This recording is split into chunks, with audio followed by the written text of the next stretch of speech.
Bonjour tout le monde. Nous allons continuer de parler de l'histoire de la journée du 8 heures, de cette revendication.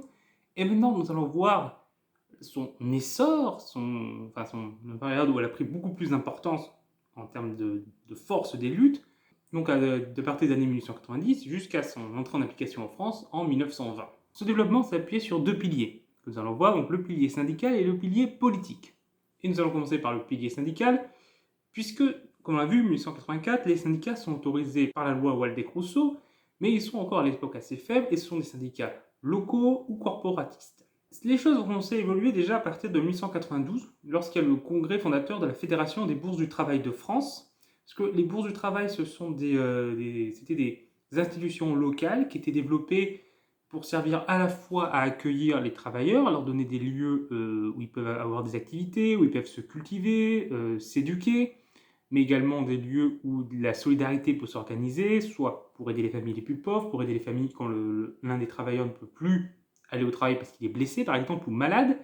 Également des aides pour les personnes qui sont au chômage ou ne pouvant plus du tout travailler. Donc c'est un peu un ancêtre de la sécurité sociale. Les bourses de travail ont également un rôle d'enquête. Ils enquêtent sur les conditions de travail, sur les conditions de santé des travailleurs, donc ils rendent des rapports sur ces sujets-là, et également aident les travailleurs à lutter pour leurs droits au niveau local. À l'époque, la plupart des syndicats étaient corporatistes. Les bourses de travail, de leur côté, vont plus se réunir du coup par lieu de travail, par ville essentiellement, et les petites villes autour. Et donc, c'est une des formes d'organisation qui se développe à partir des années 1880, et donc en 1892, elles sont coordonnées au niveau national.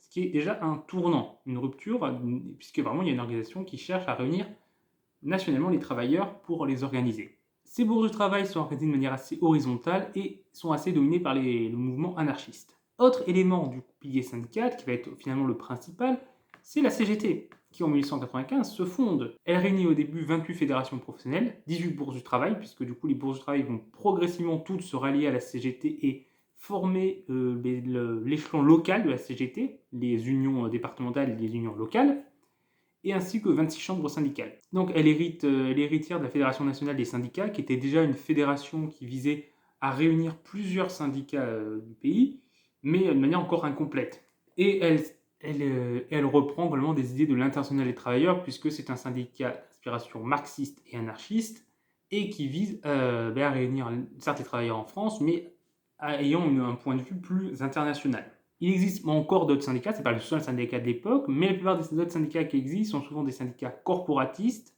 donc qui réunissent des travailleurs d'une profession seulement, et ainsi que des syndicats chrétiens, puisque à l'époque le christianisme social, qui est un courant des chrétiens ralliés, se développe et monte ses propres syndicats, à la fois pour comme défendre les conditions des pauvres par charité chrétienne, donc il y a quand même cette idée-là, mais également pour faire concurrence au marxisme et aux idées anarchistes au sein de la classe ouvrière. Et du coup, la CGT est encore aujourd'hui l'un des principaux syndicats en France, et c'est le plus ancien syndicat encore en activité aujourd'hui. Si on regarde un peu l'état du syndicalisme à l'époque, il va augmenter. Voilà, à partir de 1995, il va progressivement augmenter, et j'ai trouvé les chiffres pour 1905, l'année juste avant l'année 1906, qui a été une année très importante dans la lutte pour la journée de 8 heures.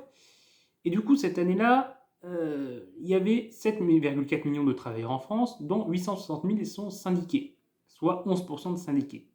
Sur cela, 200 000 sont à la CGT, en sachant qu'en 1902, ils n'étaient que 100 000. Donc on voit qu'en 3 ans, ils ont doublé les effectifs de la CGT, ce qui montre bien qu'on est à l'époque vraiment en essor de ce syndicat de lutte. Et donc les autres syndicats, comme je vous l'ai dit, c'est les syndicats chrétiens, les syndicats corporatistes, ainsi que des syndicats dits jeunes, qui réunissent probablement les syndicats qui sont plus ou moins au service du patronat, parce que le patronat aussi cherchait à organiser ses propres syndicats pour faire concurrence aux syndicats marxistes qui étaient en lutte contre lui, pour avoir ainsi une organisation dans sa poche.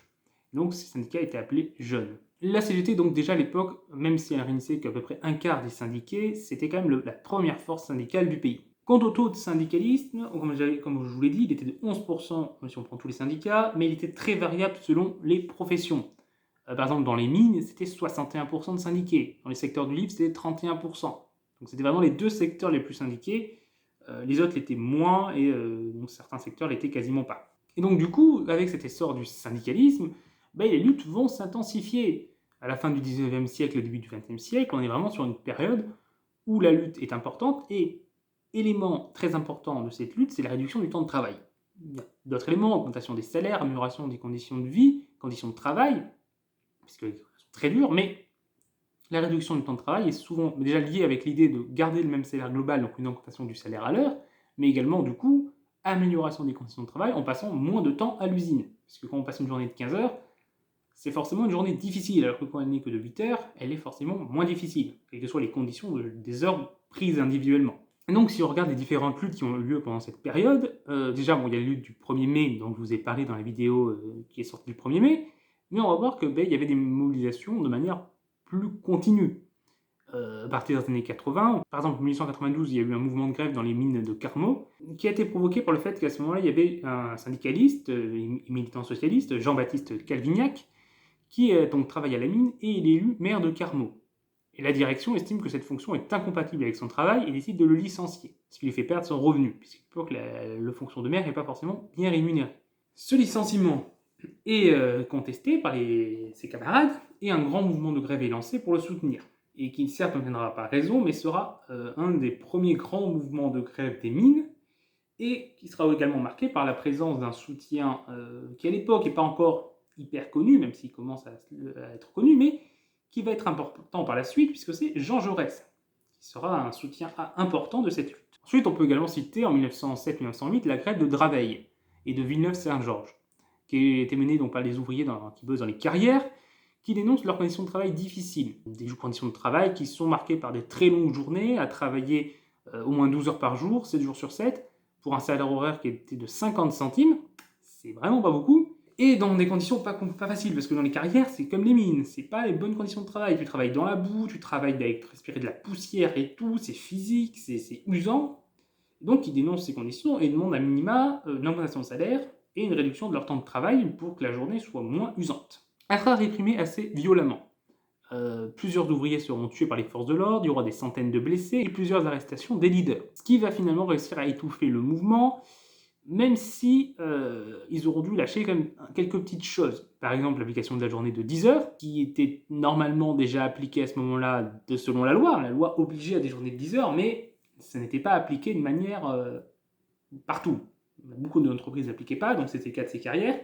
Donc là, à partir de ce mouvement de grève, elles sont obligées de l'appliquer.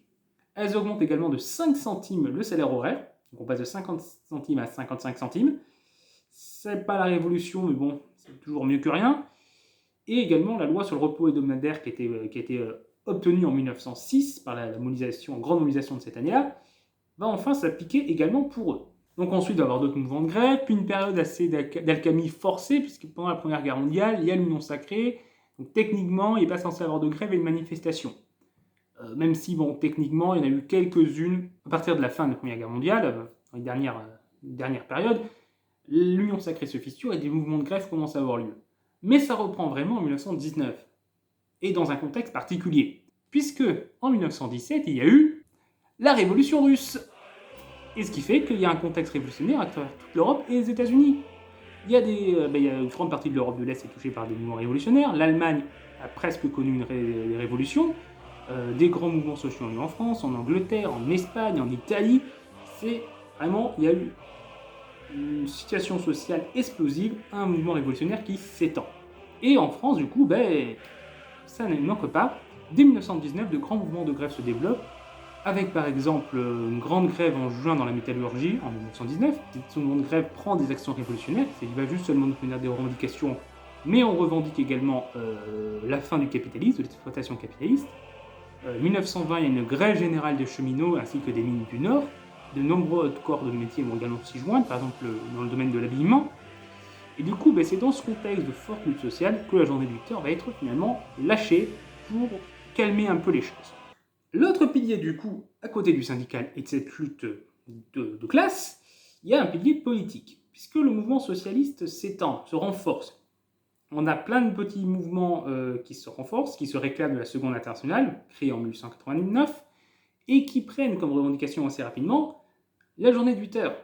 Par exemple, Jules Guesde, qui est donc un des leaders socialistes, qui va, dans plusieurs réunions ouvrières qu'il va tenir, défendre cette revendication. Par exemple, une phrase qu'il a prononcée, c'est « Travaillons moins, vivons enfin, cultivons-nous, arrachons nos 8 heures ». Et donc ces différents Parti socialiste qui défend les 8 heures, gagne en importance, comme on l'a dit. En 1893, il totalisait 5,14% des voix et obtenait 31 députés. En 1902, il ne sont alors plus que deux principaux partis qui réunissent ensemble 25% des voix et 147 sièges. Puis ensuite, il y aura la SFIO qui va les réunir tous en 1905, avec des scores un peu moins forts. Il y aura un petit déclin parce qu'il y aura une partie des courants socialistes qui ne vont pas participer à la SFIO, mais elle va ensuite reprendre un peu de l'ampleur et regagner le terrain perdu. On peut faire un petit point sur les différents courants socialistes qui existaient à l'époque. Il y avait le Parti ouvrier français, du coup, de Jules Guesde, qui était sur une ligne plutôt communiste révolutionnaire. C'était un des courants les plus à gauche du socialisme à l'époque, et un des plus, du coup, radicaux. Il y avait également, du coup, les blanquistes, qui avaient le Parti socialiste révolutionnaire. Eux aussi sont assez révolutionnaires, mais eux considèrent plutôt que cette révolution doit être menée par une avant-garde révolutionnaire et pas forcément par un parti de masse. On a ensuite les possibilistes, plus modérés. Pour eux, il faut s'appuyer sur ce qui existe déjà, les possibilités qui existent déjà, et s'appuyer sur un socialisme qui se base sur les communes qui commencent à être gagnées un peu dans différentes régions par les socialistes, s'appuyer également sur un développement des services publics, et donc on est plus sur du réformisme.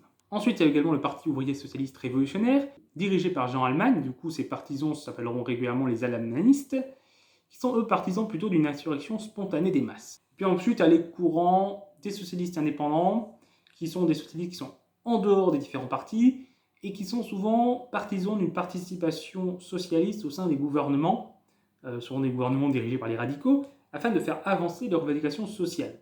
Par exemple, on trouve Mitterrand parmi eux, qui réussit à faire passer quelques mesures sociales lors de ses passages au gouvernement. Donc ces courants vont par la suite se réunir, parce que comme je vous l'ai dit en 1902, il n'y a plus que deux principaux courants.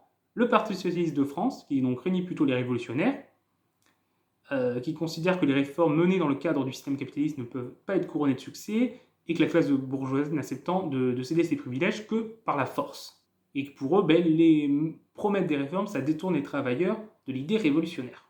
Et ensuite, il y a le Parti socialiste français, qui de son côté réunit les réformistes, qui sont ceux du coup qui vont soutenir la participation de Mitterrand au gouvernement Waldeck-Rousseau. Mais ces deux partis vont finalement donc se réunir, comme je vous l'ai dit, en 1905 au sein de la SFIO, même si une partie des réformistes n'y participera pas.